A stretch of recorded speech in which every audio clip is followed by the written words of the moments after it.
Waktu itu aku naik ke Gunung Ijen bareng 3 teman dekatku, Dimas, Raka, dan Seno. Kami sudah merencanakannya hampir sebulan sebelumnya. Sekadar pelarian singkat dari rutinitas yang menjemukan. Kerjaan numpuk, kepala penuh, dan rasanya tubuh kami butuh dingin. Butuh jalan setapak yang panjang, butuh rasa capek yang jujur. Niat awalnya benar-benar sederhana. Kami cuma pengen lihat Blue Fire yang katanya cuma ada 2 di dunia, lalu menunggu matahari terbit sambil ngopi di puncak. Tidak ada niatan aneh, tidak ada pikiran macam-macam. Gunung, bagi kami, ya gunung. Jalur, tanjakan, dingin, dan cerita-cerita horor yang biasanya cuma jadi bahan ketawa.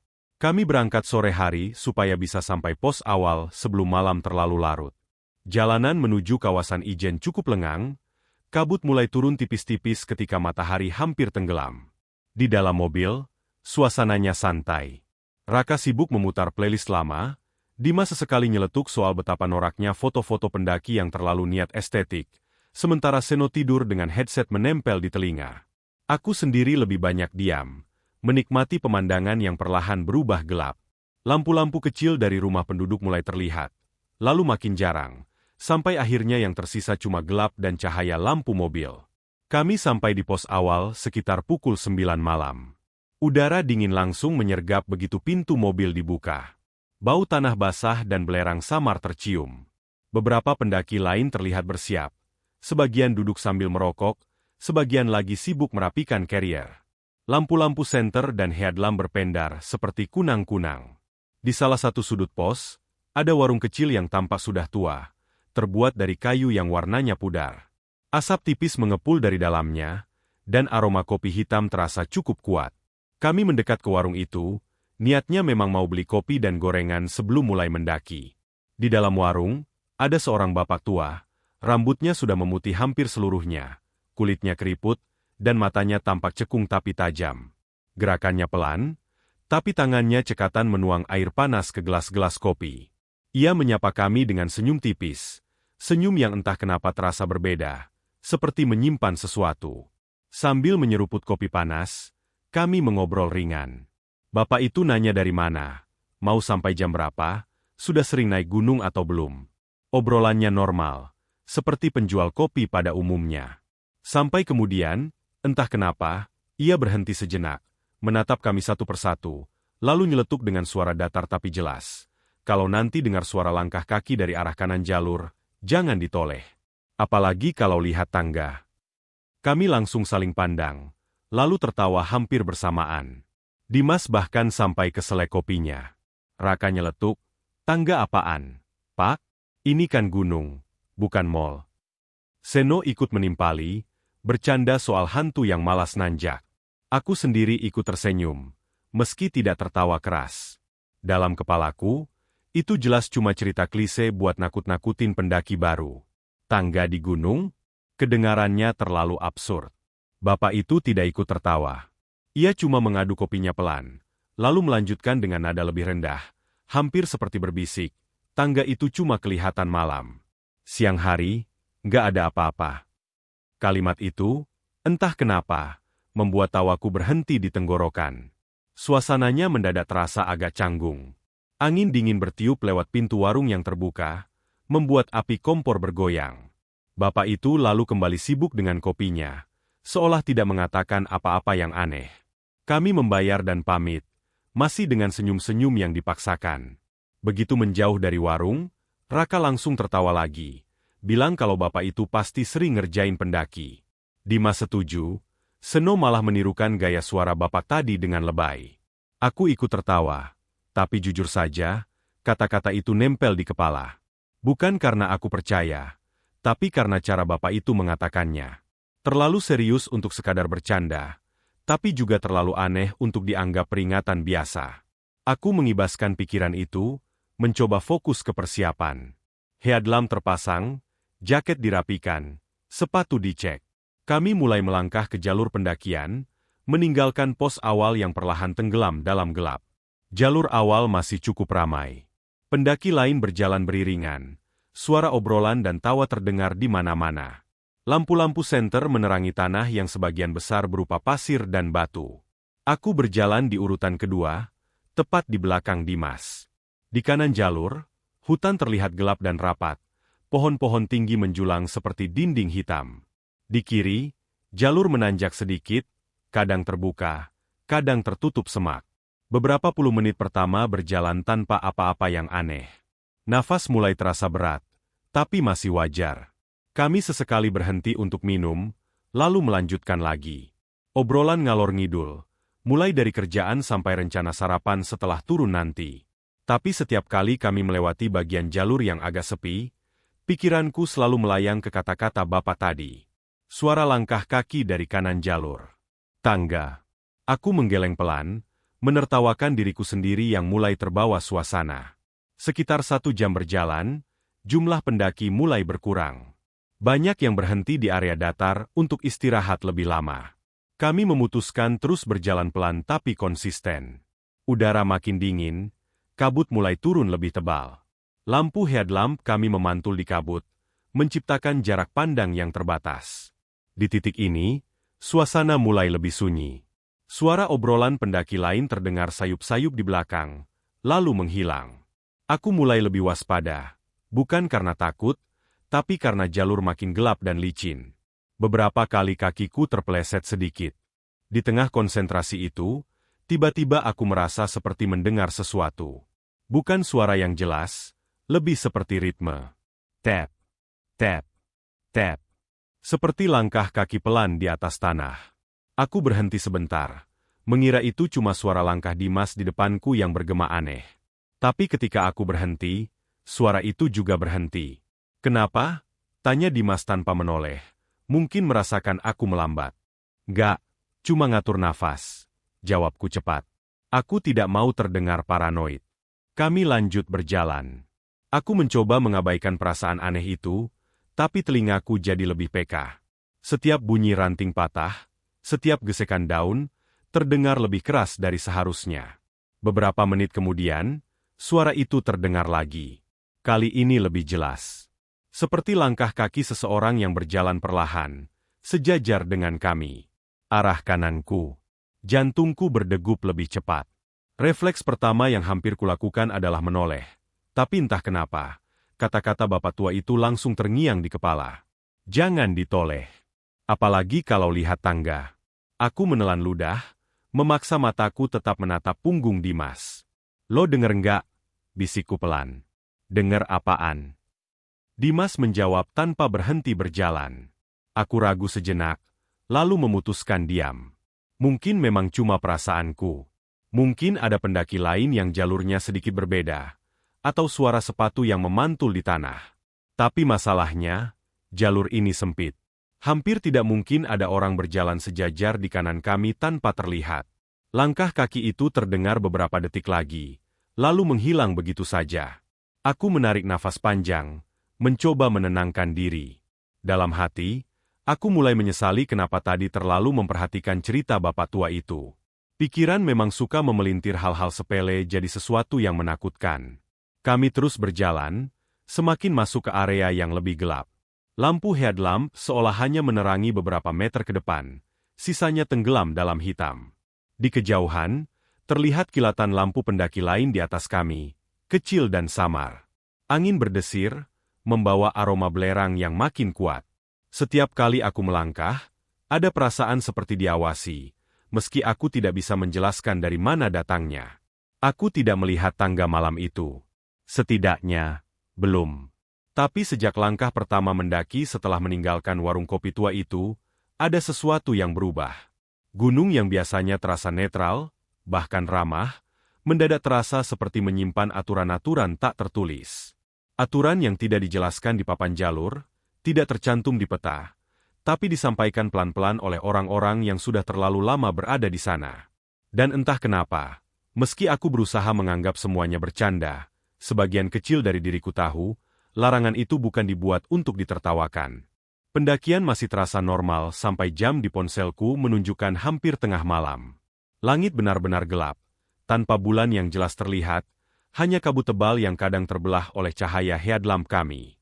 Angin mulai terasa lebih dingin dari sebelumnya, menusuk sampai ke sela-sela jaket.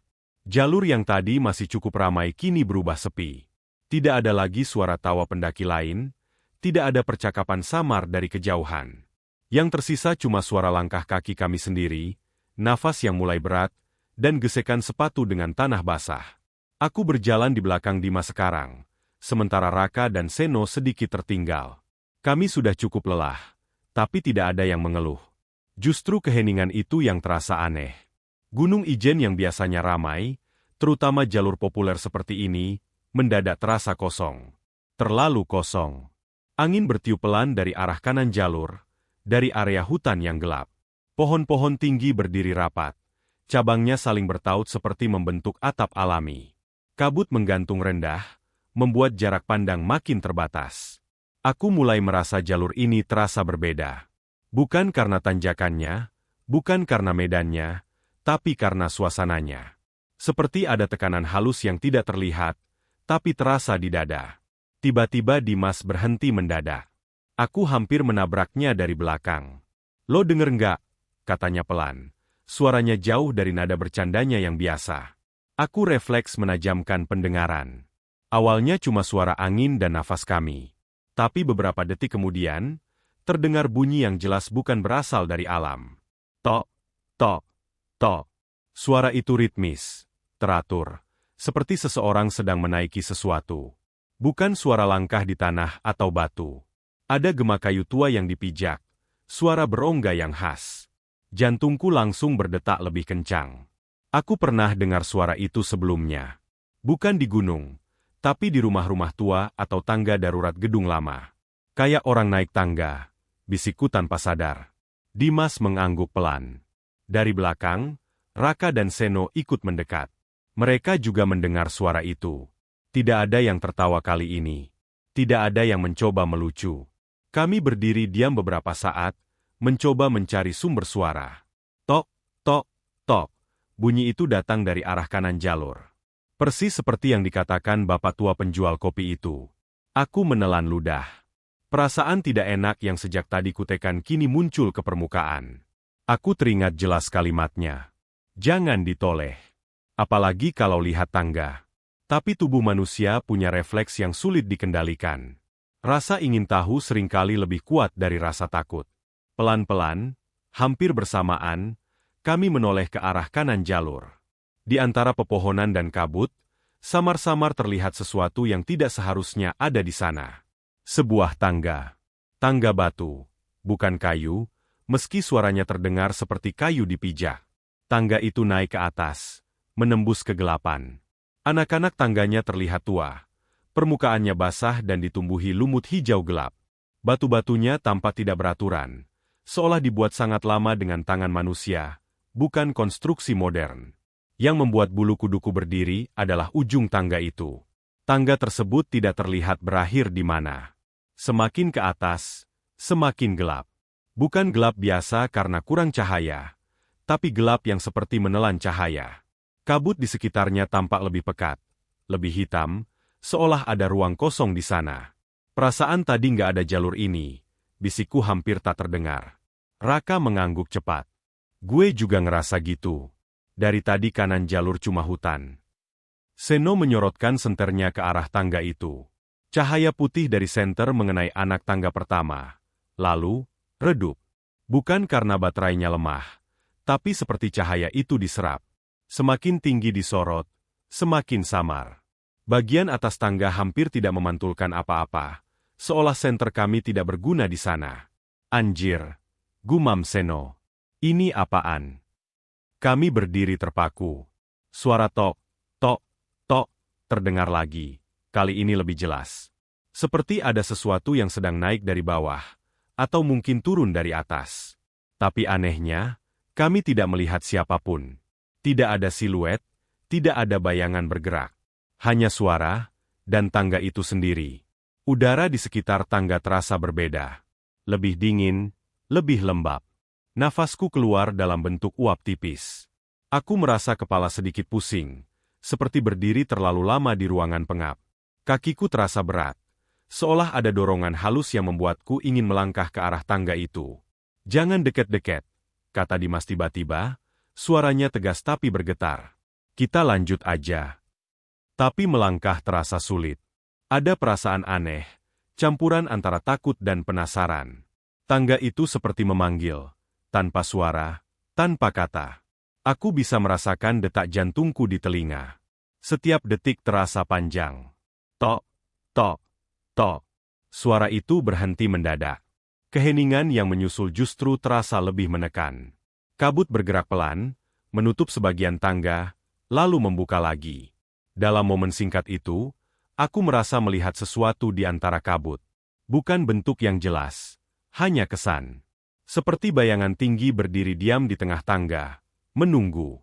Aku berkedip keras, mencoba memastikan penglihatanku. Tapi bayangan itu sudah tidak ada. Tangga tetap di sana, sunyi, diam. Gue nggak suka ini, kata Raka lirih. Serius, ini nggak benar. Aku mengangguk. Semua naluri dalam tubuhku berteriak untuk menjauh. Tanpa banyak bicara, kami sepakat untuk melanjutkan pendakian, menjauh dari tangga itu. Dimas berjalan lebih cepat, hampir seperti ingin lari. Aku mengikutinya, meski beberapa kali refleks mataku melirik ke kanan, memastikan tangga itu benar-benar tertinggal di belakang. Setelah beberapa puluh meter, aku memberanikan diri menoleh lagi. Tidak ada apa-apa. Di kanan jalur cuma hutan gelap, pepohonan rapat, dan tanah miring yang dipenuhi akar. Tangga itu seolah tidak pernah ada. Seakan kami semua baru saja berhalusinasi bersama. Kami berhenti lagi, kali ini untuk menenangkan diri. Nafas kami terengah, bukan karena capek, tapi karena tegang. Tidak ada yang langsung bicara. Akhirnya Seno yang memecah keheningan. Kalian lihat kan, katanya, memastikan. Iya, jawabku singkat. Bukan gue doang kan yang ngerasa jalurnya beda, tambah Raka. Aku menarik nafas dalam-dalam. Beda. Kayak, bukan jalur yang sama dari tadi. Dan memang begitu rasanya. Setelah melewati lokasi tangga itu, suasana pendakian berubah drastis. Jalur terasa lebih sempit, lebih berliku, dan entah kenapa terasa lebih panjang. Padahal, secara logika, kami tidak mungkin tiba-tiba berpindah jalur tanpa sadar. Tapi langkah kami terasa berat. Waktu seperti melambat. Kami mencoba bercanda, memaksakan tawa, tapi suaranya terdengar kosong. Setiap bunyi kecil membuat kami refleks menoleh. Beberapa kali aku merasa mendengar langkah kaki di belakang kami, tapi ketika dicek, tidak ada siapapun. Headlamp kami sesekali berkedip, meski baterainya masih baru. Di satu titik, aku memberanikan diri bertanya, "Kalian ingat nggak, Bapak Kopi tadi?" Tidak ada yang langsung menjawab. Dimas menghela nafas panjang. Gue kira itu cuma cerita. Tapi abis ini, gue nggak yakin. Kami sepakat untuk tidak membahasnya lagi. Fokus kami cuma satu. Terus berjalan sampai keluar dari jalur yang terasa salah ini. Beberapa kali kami berpapasan dengan pendaki lain dari arah atas. Tapi anehnya, wajah mereka kosong. Mereka tidak menyapa, tidak menoleh, hanya lewat begitu saja. Bahkan ada satu yang jalannya menuruni jalur dengan kepala menunduk. Langkahnya pelan, persis seperti suara tok, tok, tok, yang tadi kami dengar. Aku ingin berhenti dan memperhatikan lebih jelas. Tapi Dimas menarik lenganku pelan, memberi isyarat untuk terus berjalan. Aku menurut. Naluri bertahan hidupku mengatakan ini bukan saatnya mencari tahu. Beberapa menit kemudian, jalur kembali terasa normal. Lebih lebar, lebih terang, dan suara pendaki lain mulai terdengar lagi dari kejauhan. Tekanan di dada perlahan menghilang. Kami berhenti dan duduk di batu besar, mencoba mencerna apa yang baru saja terjadi. Tidak ada satupun dari kami yang berani menyebut kata tangga lagi dengan suara keras. Tapi dalam hati, aku tahu, kami semua memikirkan hal yang sama. Jalur itu nyata. Tangga itu nyata. Dan larangan yang kami anggap bercanda di awal pendakian, barusan menunjukkan alasannya. Aku menatap kembali ke arah jalur yang tadi kami lewati. Tidak ada apa-apa yang terlihat aneh. Tapi aku yakin, jika kami sedikit saja melangkah ke arah tangga itu, atau mengikuti suara langkah yang mengundang, cerita kami mungkin akan berhenti di sana. Kami sepakat untuk lanjut dan mencoba bersikap seolah kejadian barusan tidak pernah ada. Tidak ada yang mengatakannya secara langsung, tapi semuanya paham. Semakin lama kami berlama-lama memikirkan tangga itu, semakin besar kemungkinan kami melakukan hal bodoh. Dimas memimpin di depan, langkahnya cepat dan tegas, seperti orang yang ingin segera keluar dari wilayah yang tidak disukainya. Aku di belakangnya, lalu Raka, dan Seno paling belakang.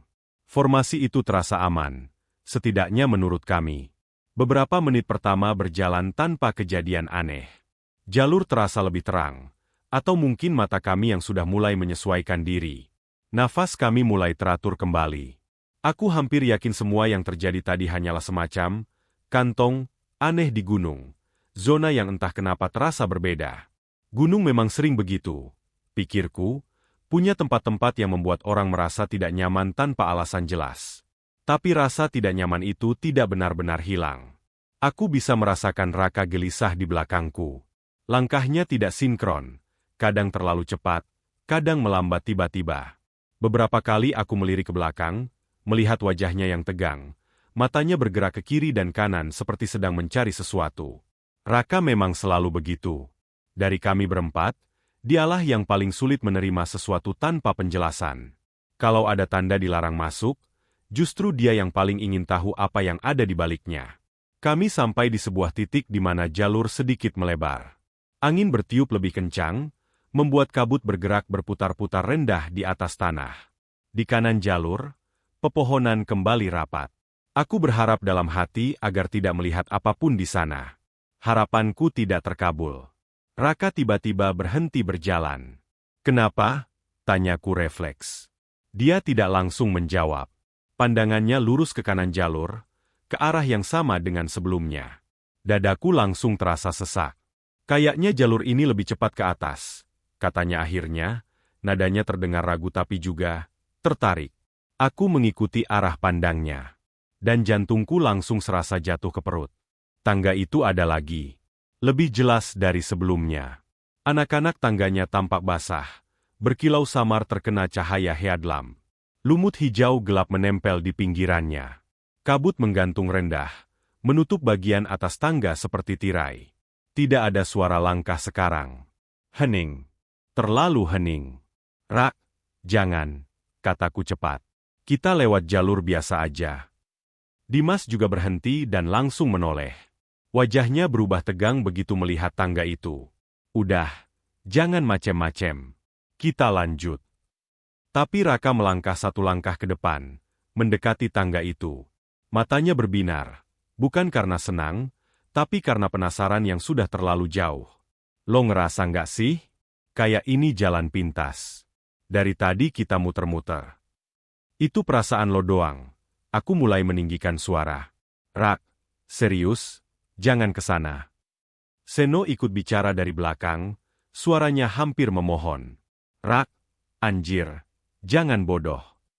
Raka menoleh sebentar ke arah kami. Ada senyum tipis di wajahnya, senyum yang bikin aku merinding. "Santai aja. Gue cuma lihat sebentar." "Rak, berhenti!" aku teriak. Terlambat. Kaki Raka sudah menginjak anak tangga pertama. Begitu telapak sepatunya menyentuh batu itu, udara di sekitar kami berubah drastis. Suhu turun tajam. Seperti ada pintu kulkas raksasa yang tiba-tiba dibuka.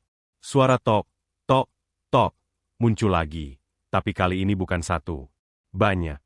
Terlalu banyak. Seperti puluhan orang naik dan turun tangga bersamaan. Langkah-langkah itu tumpang tindih. Cepat, lambat, berat, ringan, menciptakan kekacauan suara yang bikin kepala pening. Kabut langsung menebal. Bukan bergerak pelan, tapi seperti disedot dari segala arah. Dalam hitungan detik, pandanganku hanya putih dan abu-abu. Lampu headlampku memantul kacau, tidak bisa menembus lebih dari 1 meter. "Rak!" aku berteriak sekuat tenaga. Tidak ada jawaban. Aku melangkah maju 1 langkah, tapi Dimas langsung menarik bahuku keras-keras. "Jangan maju. Ada Raka di sana," teriakku panik. "Lo mau ikut hilang?" balasnya. Wajah Dimas pucat, matanya melebar, tapi tangannya mencengkeramku kuat. Suara langkah makin ramai. Di tengah kekacauan itu, terdengar suara nafas. Terengah. Datangnya dari arah atas tangga. Nafas yang bukan satu orang. Seperti ada banyak dada yang naik turun bersamaan, tapi menyatu jadi satu suara rendah dan berat. "Rak, jawab gue!" teriakku lagi, suaraku mulai serak. Kabut bergulung. Dalam sekejap, suara langkah itu berhenti. Sunyi yang menekan telinga. "Kalian dengar itu kan?" Suara Seno gemetar di belakangku. Aku mengangguk, meski dia tidak bisa melihat. Mataku terpaku ke arah tangga. Kabut mulai menipis sedikit. Tangga itu masih ada. Tapi Raka tidak. Dia benar-benar hilang. Tidak ada bayangan, tidak ada siluet. Seolah-olah dia tidak pernah berdiri di sana. "Rak," aku memanggil pelan. Suaraku hampir habis.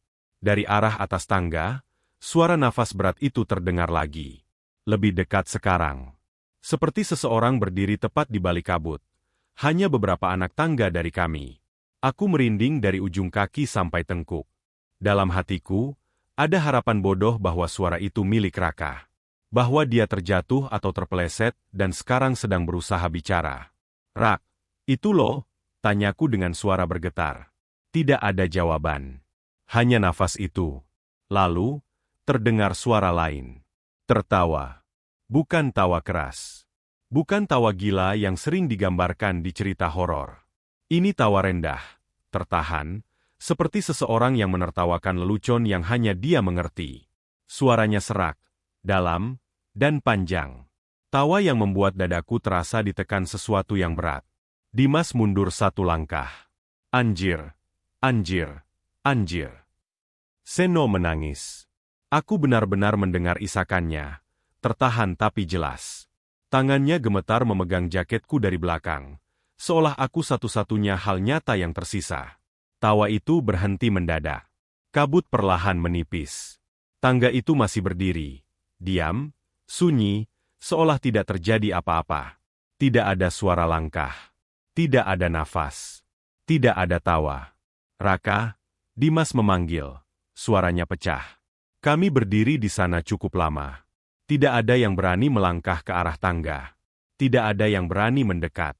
Akhirnya, Dimas memaksa kami untuk mundur.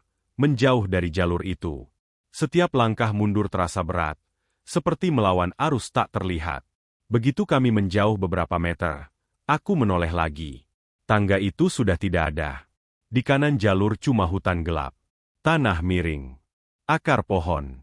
Tidak ada apa-apa yang menyerupai tangga batu. Seolah gunung itu menutup kembali sesuatu yang sempat ia buka. Kami terduduk di tanah. Lemas. Nafasku terengah. Tenggorokanku sakit karena terlalu banyak berteriak. Kepalaku berdenyut. Dalam satu malam, kami kehilangan satu orang. Bukan karena jatuh, bukan karena tersesat, tapi karena satu langkah yang tidak seharusnya diambil. Apa yang harus kita lakuin? Seno bertanya di sela tangis. Dimas menunduk lama sebelum menjawab. Kita turun. Cari bantuan. Sekarang. Aku tahu itu keputusan paling logis. Tapi di dalam hatiku, ada ketakutan lain yang lebih besar.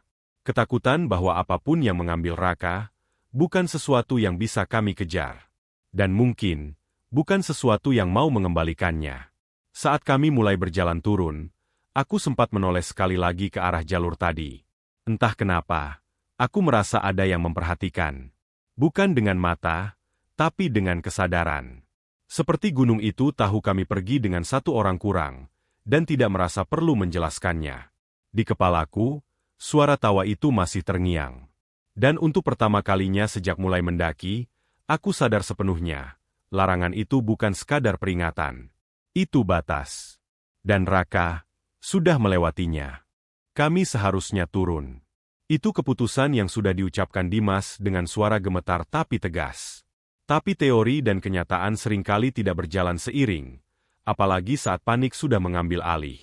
Beberapa langkah menjauh dari lokasi tangga itu, aku justru merasa ada yang salah. Perasaan itu datang seperti tarikan halus di punggung, seperti ada tangan tak terlihat yang menahan, seolah berkata bahwa pergi begitu saja bukan pilihan. Gue nggak bisa ninggalin Raka, kataku akhirnya, berhenti mendadak. Dimas dan Seno juga berhenti. Seno menoleh dengan mata merah dan wajah basah oleh air mata. Terus kita mau ngapain? Suaranya hampir habis. Lo dengar sendiri kan? Itu bukan normal. Aku tahu, jawabku, jujur. Tapi kalau kita pergi sekarang, kita bahkan gak tahu apa yang terjadi sama dia. Kami terdiam. Angin bertiup pelan, membawa kabut yang mulai turun lagi, lebih rendah dari sebelumnya. Jalur di depan kami terasa seperti lorong panjang yang menolak untuk dilalui. Di belakang kami, entah bagaimana, aku merasa tangga itu ada lagi, meski belum menoleh. Akhirnya, dengan keputusan yang lebih didorong rasa bersalah daripada keberanian, kami berbalik. Tangga itu memang ada. Muncul begitu saja di tempat yang sama, seolah menunggu kami. Anak-anak tangganya basah dan berkilau, lumutnya tampak lebih tebal. Kabut menggantung di atasnya, bergerak pelan seperti napas makhluk hidup. Cuma beberapa anak tangga, kata Dimas, mungkin lebih ke dirinya sendiri. Kalau ada apa-apa, kita langsung turun. Aku mengangguk. Meski dalam hati aku tahu ini keputusan buruk. Tapi kakiku sudah melangkah. 1 anak tangga. 2. Begitu kakiku menyentuh batu dingin itu, sensasi aneh langsung menjalar naik. Udara terasa lebih berat. Seperti berubah menjadi cairan kental yang harus ditembus setiap kali bernapas. Dadaku terasa ditekan dari dalam, membuat napasku pendek-pendek. Lo ngerasa nggak? Bisik Seno di belakang. Iya. Jawabku. Kayak susah nafas. Semakin kami naik, tekanan itu semakin kuat. Bukan cuma di dada, tapi di kepala. Telingaku berdenging pelan, seperti ada suara frekuensi rendah yang tidak benar-benar terdengar, tapi terasa. Lampu senter kami mulai meredup. Cahayanya tidak lagi putih terang, melainkan kekuningan dan goyah. Di kiri dan kanan tangga, kabut menipis. Dan dari sanalah aku melihat mereka. Bayangan-bayangan berdiri diam. Banyak. Terlalu banyak untuk dihitung. Bentuknya menyerupai manusia, tapi terlalu tinggi atau terlalu kurus. Mereka berdiri di antara pepohonan yang seharusnya tidak ada di sana, karena di sekitar tangga ini tidak ada jalur tanah yang jelas. Seolah-olah dunia di sekeliling tangga berbeda dari gunung yang kami kenal. Wajah mereka kosong. Tidak ada ekspresi. Kulitnya pucat keabu-abuan. Tapi yang paling membuat kakiku hampir lemas adalah mata mereka. Hitam semua. Bukan bola mata gelap, tapi seperti lubang kosong yang menyerap cahaya. Mereka tidak bergerak, tidak mendekat. Hanya berdiri, menghadap ke tangga, ke arah kami. Mereka, ngapain? Seno berbisik, suaranya bergetar hebat. Nunggu, jawab Dimas lirih. Kayaknya, mereka nunggu. Aku ingin menoleh ke belakang, memastikan kami masih bisa turun, tapi ada ketakutan irasional bahwa kalau aku menoleh, aku tidak akan melihat jalur turun lagi. Jadi aku menatap ke depan, memaksa kakiku melangkah meski gemetar. Tangga ini tidak terasa seperti naik. Tidak ada rasa mendaki. Tidak ada perubahan sudut yang jelas. Tapi entah kenapa, setiap anak tangga yang kami pijak terasa membawa kami semakin jauh dari sesuatu yang penting. Dari suara hutan, dari bau tanah, dari realitas yang masuk akal. Kami naik entah berapa lama. Waktu kehilangan makna.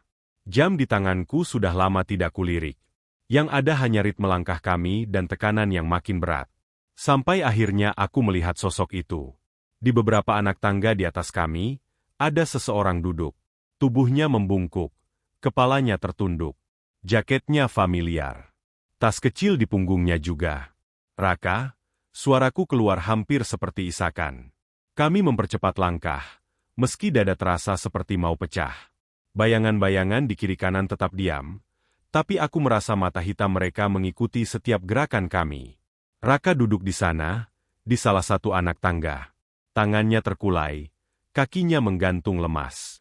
Dia tidak bergerak saat kami mendekat. Raka, ayo turun, kataku pelan, berusaha menjaga suaraku tetap stabil. Aku takut kalau aku terdengar panik, sesuatu yang lain akan merespons. Pelan-pelan, Raka mengangkat kepalanya. Wajahnya pucat. Bukan pucat karena dingin atau lelah, tapi pucat seperti orang yang sudah lama tidak melihat matahari. Matanya cekung dalam, lingkar hitam tebal mengelilinginya. Bibirnya kering, pecah-pecah. Tapi yang paling membuatku merinding adalah tatapannya. Kosong. Seolah dia melihat kami, tapi tidak benar-benar mengenali. Rak, Dimas mendekat setengah langkah. Kita pulang. Sekarang. Raka menatap Dimas lama, lalu matanya bergeser ke arahku dan Seno. Sudut bibirnya bergerak sedikit. Bukan senyum, lebih seperti refleks otot yang lupa cara bekerja. Ini bukan tangga naik, katanya lirih. Suaranya serak, seperti sudah lama tidak digunakan. Aku menelan ludah. Apa maksud lo? Kita bisa turun. Kita bareng-bareng. Raka menggeleng sangat pelan. Ini tangga buat nggak balik. Kalimat itu terasa seperti palu menghantam kepalaku. Aku ingin membantah, ingin bilang dia cuma kecapean atau shock. Tapi naluriku mengatakan dia tidak bercanda. Dia tidak berhayal. Dia tahu sesuatu yang tidak kami tahu. Rak, tolong. Seno terisak. Nyokap lo, keluarga lo. Raka menutup mata sejenak. Ketika membukanya lagi, ada kilatan sesuatu di sana. Bukan harapan. Lebih seperti penyesalan. Gue nggak seharusnya nginjek ini, katanya. Begitu gue naik, gue ngerasa kayak ninggalin sesuatu di bawah. Dan setiap langkah, makin susah buat inget. Aku meraih lengannya. Kulitnya dingin. Terlalu dingin. Masih bisa. Kita turun sekarang. Saat itulah lampu senterku mati. Bukan meredup. Mati total. Seketika, kegelapan menyelimuti kami. Lampu Dimas dan Seno menyusul mati hampir bersamaan. Seolah ada saklar raksasa yang memutus semua cahaya. Angin kencang bertiup tiba-tiba, menerjang dari atas tangga. Kabut berputar liar, membuat udara terasa bergetar. Aku hampir kehilangan keseimbangan, harus berpegangan pada anak tangga yang licin. Dalam gelap, suara-suara itu mulai muncul. Langkah kaki. Banyak. Dari segala arah. Dari atas, dari bawah, dari samping. Tidak lagi teratur. Tidak lagi sekadar tok, tok, tok. Ini seperti kerumunan yang bergerak bersamaan. Diselingi bisikan, gumaman, suara napas, dan tawa-tawa kecil yang tertahan. Bayangan-bayangan itu tidak lagi diam. Aku tidak melihat mereka, tapi aku merasakan pergerakannya. Seperti udara di sekeliling kami dipenuhi sesuatu yang hidup dan mendekat. Pegang gue. Dimas berteriak di kegelapan. Aku meraba-raba, akhirnya menemukan lengannya. Seno juga berpegangan di belakangku, gemetar hebat. Ra! Aku berteriak. Pegang gue. Tidak ada jawaban. Aku meraba ke depan, tanganku menyentuh anak tangga kosong. Raka sudah tidak duduk di sana. Raka! Teriakku lagi. Panik sepenuhnya mengambil alih. Dari kegelapan di atas, terdengar suara Raka, tapi terdengar jauh, teredam. Seperti datang dari dalam terowongan panjang. Jangan naik, jangan nyari. Suara itu bercampur dengan tawa lain, tawa yang lebih banyak, lebih dekat. Angin bertiup makin kencang, membawa bau aneh. Bukan belerang. Bau tanah lama. Bau sesuatu yang tertutup terlalu lama. Turun. Sekarang. Dimas berteriak. Kami berbalik, meraba-raba menuruni tangga dalam gelap total. Kakiku beberapa kali terpeleset. Lututku menghantam batu, rasa sakit menjalar tajam, tapi aku tidak peduli. Yang ada di kepalaku cuma satu. Keluar. Suara-suara itu mengikuti. Langkah kaki terasa semakin dekat. Seolah mereka menuruni tangga bersama kami, tepat di belakang, di samping, bahkan di depan. Bisikan-bisikan menyebut sesuatu. Mungkin nama, mungkin kata-kata yang tidak ingin kudengar. Tiba-tiba, kakiku tidak lagi menyentuh batu. Aku jatuh. Tubuhku menghantam tanah keras. Udara keluar dari paru-paruku dalam satu hentakan. Aku terengah, panik, lalu menyadari, aku tidak lagi di tangga. Lampu senterku menyala kembali. Aku terbaring di jalur tanah yang kami kenal. Dimas dan Seno tergeletak tidak jauh dariku, sama-sama terengah, wajah mereka pucat pasi. Tangga itu tidak ada. Tidak ada kabut hitam. Tidak ada bayangan. Tidak ada suara. Hanya hutan malam Gunung Ijen yang sunyi. Kami bertiga saling menatap, tanpa kata. Tidak perlu bertanya. Kami tahu satu hal dengan pasti. Raka tidak ikut kembali. Aku terbangun dengan kepala berat dan tenggorokan kering. seperti baru saja melewati mimpi panjang yang terlalu nyata. Cahaya matahari menusuk kelopak mataku meski tertutup. Butuh beberapa detik sampai aku sadar aku sedang terbaring di jalur pendakian, di atas tanah keras bercampur pasir dan batu kecil. Udara pagi Gunung Ijen terasa dingin tapi segar, kontras dengan rasa pengap yang masih tertinggal di dadaku. Di atas kami, langit biru pucat terbentang, bersih, seolah malam tadi tidak pernah ada. Aku bangkit perlahan, kepalaku berdenyut hebat. Di sekitarku, pendaki lain lalu lalang. Beberapa berjalan santai, beberapa berhenti untuk minum atau berfoto. Tidak ada wajah panik, tidak ada kerumunan, tidak ada tanda-tanda bahwa tempat ini pernah berubah menjadi sesuatu yang lain. Jalur ini tampak normal, terlalu normal. Dim, panggilku serak. Dimas terbaring tidak jauh dariku, setengah duduk dengan tangan menyangga kepala. Wajahnya pucat, matanya merah, seperti kurang tidur berhari-hari. Seno duduk memeluk lutut, menatap kosong ke depan. Kami bertiga saling pandang tanpa kata. Tidak ada yang perlu dijelaskan. Ingatan malam tadi masih utuh, masih segar, masih menempel seperti noda yang tidak bisa dicuci. Aku langsung berdiri dan menoleh ke kanan jalur. Tidak ada tangga, tidak ada batu bertingkat, tidak ada lumut basah, tidak ada kabut hitam. Yang ada cuma lereng tanah miring, akar-akar pohon yang mencuat, dan semak rendah. Persis seperti jalur gunung pada umumnya. Aku melangkah mendekat, menyorot dengan mata telanjang, memastikan aku tidak salah lihat. Benar-benar tidak ada apa-apa. Ini tempatnya, gumamku. Gue tahu, jawab Dimas lirih. Tapi kayaknya sekarang udah nggak ada. Seno berdiri pelan, wajahnya berubah. Rak, katanya tiba-tiba. Aku langsung berbalik. Raka terbaring beberapa meter dari kami. Tubuhnya ada lengkap. Tidak ada luka parah, tidak ada darah. Jaketnya sedikit kotor, sepatunya masih terpasang. Kalau orang asing melihatnya, mungkin akan mengira dia hanya kelelahan dan tertidur di jalur. Tapi ada sesuatu yang salah. Sangat salah. Aku berlari menghampirinya dan berlutut. Raka, panggilku. Matanya terbuka. Tatapannya kosong. Bukan kosong seperti orang linglung atau baru bangun tidur. Kosong seperti ruangan yang ditinggalkan penghuninya. Bola matanya bergerak sedikit mengikuti cahaya, tapi tidak fokus. Tidak ada reaksi saat aku menyebut namanya. Tidak ada refleks emosional. Seolah tubuh itu masih hidup, tapi isinya tidak utuh. Rak, aku mengguncang bahunya pelan. Lo denger gue? Dia berkedip lambat. Bibirnya bergerak, tapi tidak mengeluarkan suara. Dimas mendekat, wajahnya runtuh. Raka, kita turun. Kita aman sekarang. Tidak ada respons. Beberapa pendaki mulai melirik ke arah kami. Salah satu dari mereka, seorang pria paruh baya, menghampiri. Kenapa? Mas? Temannya kenapa? Dimas menelan ludah. Pingsan, Pak. Mungkin hipotermia. Pria itu mengangguk, membantu memanggil petugas. Dalam waktu singkat, suasana berubah menjadi lebih ramai.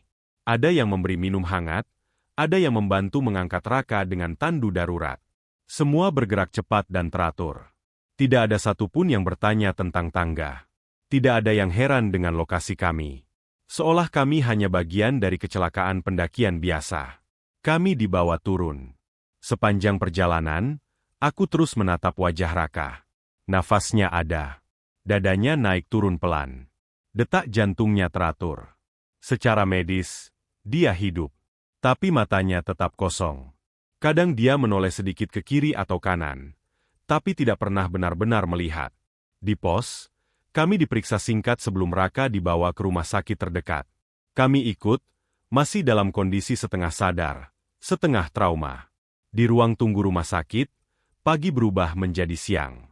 Matahari naik tinggi, kehidupan berjalan seperti biasa. Orang-orang tertawa, mengobrol, menatap ponsel mereka. Dunia tidak berhenti hanya karena kami kehilangan sesuatu di gunung. Dokter keluar beberapa jam kemudian. Secara fisik, teman kalian baik-baik saja, katanya. Tidak ada cedera serius. Tapi secara psikis, ada trauma berat. Seperti dissociative shock. Dia seperti terpisah. Terpisah, aku mengulang pelan. Dokter mengangguk. Kadang, setelah kejadian ekstrim, seseorang bisa kehilangan koneksi penuh dengan kesadarannya. Butuh waktu. Bisa pulih, bisa juga tidak sepenuhnya. Kami bergantian menunggu di kamar Raka. Sore itu, dia akhirnya bicara. Suaranya pelan, hampir seperti bisikan. Kalian dengar. Aku langsung mendekat. Dengar apa, Rak? Dia menatap dinding kosong di depannya. Langkah. Dimas menegang.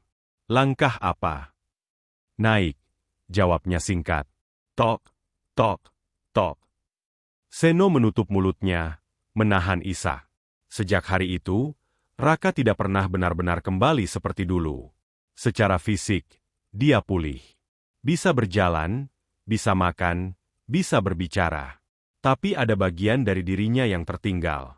Setiap malam, menurut ibunya, Raka sering terbangun dengan keringat dingin. Kadang duduk di ranjang, menatap sudut kamar, lalu berkata pelan seolah sedang berbicara dengan seseorang yang tidak terlihat. Aku mengunjunginya beberapa minggu kemudian. Dia duduk di teras rumah, menatap halaman kosong.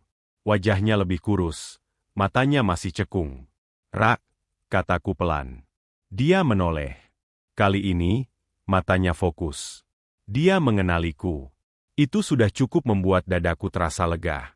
Kamu masih dengar? Tanyaku hati-hati. Dia mengangguk. Setiap malam. Suara apa? Langkah naik tangga. Jawabnya tanpa ragu. Kadang rame. Kadang cuma satu. Aku menelan ludah. Loh, masih lihat tangganya? Enggak, katanya. Tapi gue tahu dia ada. Aku ragu sejenak sebelum bertanya hal yang paling kutakuti. Rak, apa yang terjadi di sana? Dia terdiam lama. Angin sore bertiup pelan, menggerakkan daun-daun. Waktu gue naik, katanya akhirnya, gue ngerasa kayak dipisah. Kayak badan gue naik, tapi sesuatu dari gue, ketahan di bawah. Atau mungkin, ditinggal. Aku merinding. Maksud lo? Dia menatapku, dan untuk pertama kalinya aku melihat ketakutan murni di matanya. Sebagian dari gue masih di sana. Kalimat itu menghantamku lebih keras dari apapun yang terjadi di gunung. Kami tidak pernah kembali ke Gunung Ijen bersama. Dimas dan Seno juga sama. Bahkan membicarakan gunung saja sudah cukup membuat suasana berubah. Tapi kejadian itu tidak pernah benar-benar pergi. Kadang, di malam yang sunyi, saat aku terjaga terlalu lama, aku merasa mendengar sesuatu di pikiranku. Ritme pelan, teratur. Seperti langkah kaki menaiki tangga. Tok, tok, tok. Sejak hari itu, aku percaya satu hal. Gunung bukan sekadar tumpukan tanah dan batu. Ada jalur-jalur yang tidak tercantum di peta. Ada jalan yang tidak dimaksudkan untuk manusia. Gunung Ijen, dengan segala keindahannya, menyimpan sesuatu yang hanya muncul di waktu tertentu, kepada orang-orang tertentu. Dan kalau suatu malam kamu mendaki, lalu mendengar suara langkah dari arah yang salah, atau melihat tangga yang tidak seharusnya ada, ingat satu hal. Itu bukan jalan pintas. Itu bukan jalur alternatif. Itu undangan. Dan begitu kamu naik, mungkin tubuhmu bisa kembali. Tapi tidak semuanya.